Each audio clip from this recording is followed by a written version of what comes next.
What have we been up to the last 3 years? It's been a bit of a ride.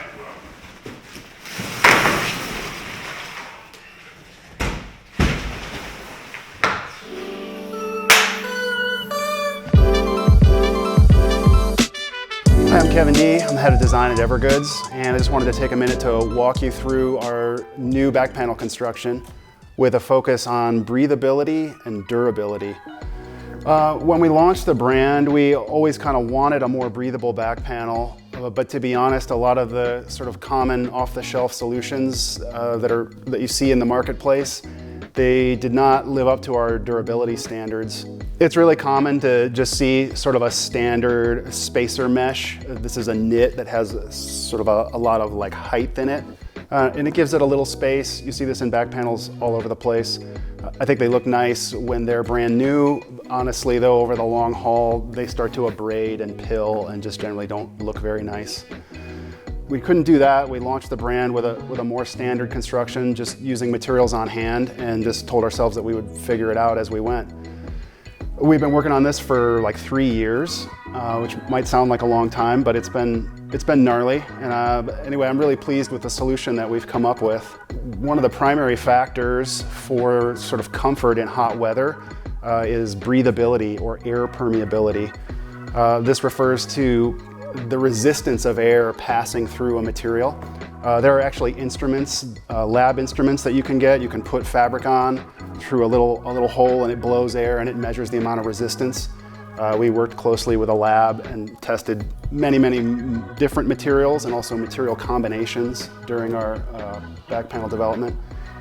One way you can look at this at home, or if you're in a store or something, if you actually can put your mouth on it, sort of seal your mouth around a fabric and just breathe air into it.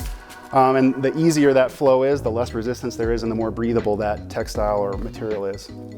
Anyway, so the first thing we needed to do was replace our foam. The foam that we were using previously is a closed cell foam, so zero air permeability. It's basically a rubber with little bubbles in it, but no air can pass through it. Then after that is like a covering textile. We were using a nylon with a polyurethane coating. Again, almost no breathability. This was a really big actually material sourcing challenge.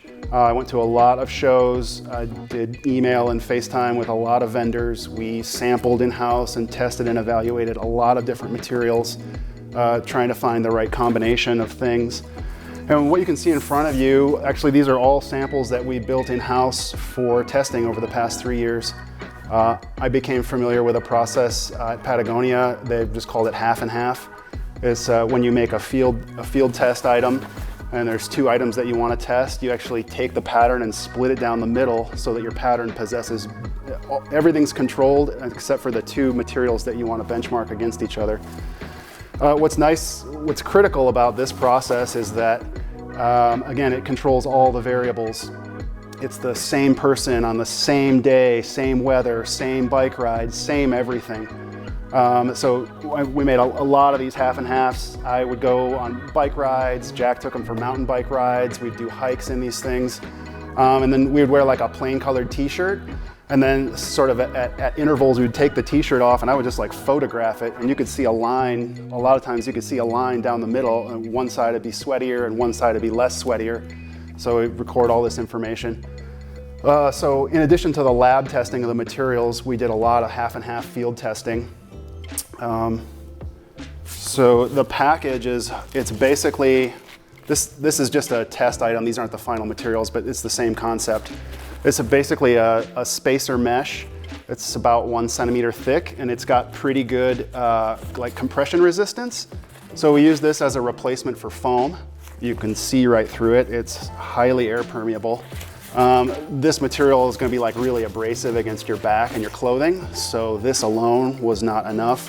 Then we needed to find a textile to cover it with that again is highly air permeable. It needed to be durable enough for use in a backpack, and then also had to have kind of the right amount of slickness.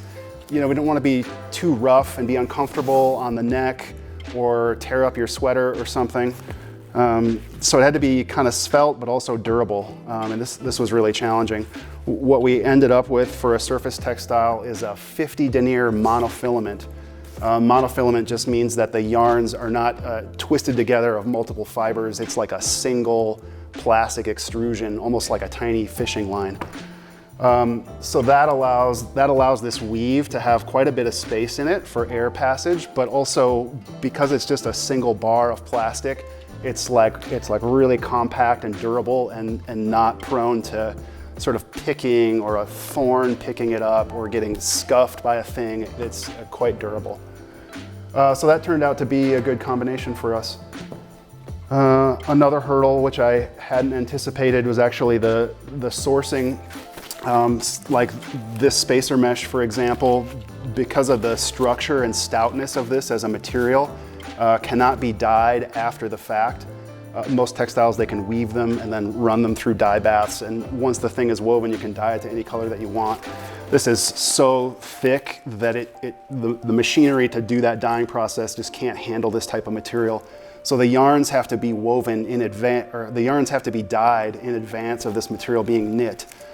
That just means that the minimum to create this in a particular color goes way up just because it's so far up in the supply chain. So one of the challenges actually was finding a supplier of a qualifying material that could supply our production needs in a reasonable quantity and at a reasonable cost, which was quite challenging. And then the other thing that we had to deal with was the actual physical cut and sew construction. This material relies on some pretty beefy monofilaments to give it that stiffness and stoutness that helps it act like foam. And when you cut the edge, sometimes these yarns stick out. They can poke through this other really open textile. So we had to capture the seams and do all kinds of work to figure out, if we're going to use these materials, how to actually build it in a way that was reasonable for production and would guarantee that it would be comfortable for the user, especially along the edges of the neck and things like that. So all of this has led to a long, nitty-gritty development. And actually there's been a lot of nuance involved. You know, I've just got spreadsheets and spreadsheets and spreadsheets of data and feedback. You know, you want to say, oh, breathability is the most important thing. Well, maybe our most breathable textile isn't durable enough. So durability is important. Or maybe the one that's next in durability isn't comfortable enough. So there were a lot of factors that needed to be balanced in the end to find kind of the right thing that would meet our standards. And Jack and I agreed early on that if we couldn't come with something that we felt like was better than what we were seeing in the marketplace, we didn't want to do it, or we would just keep working on it until we felt confident to bring it to market as something far and away better than what you're used to.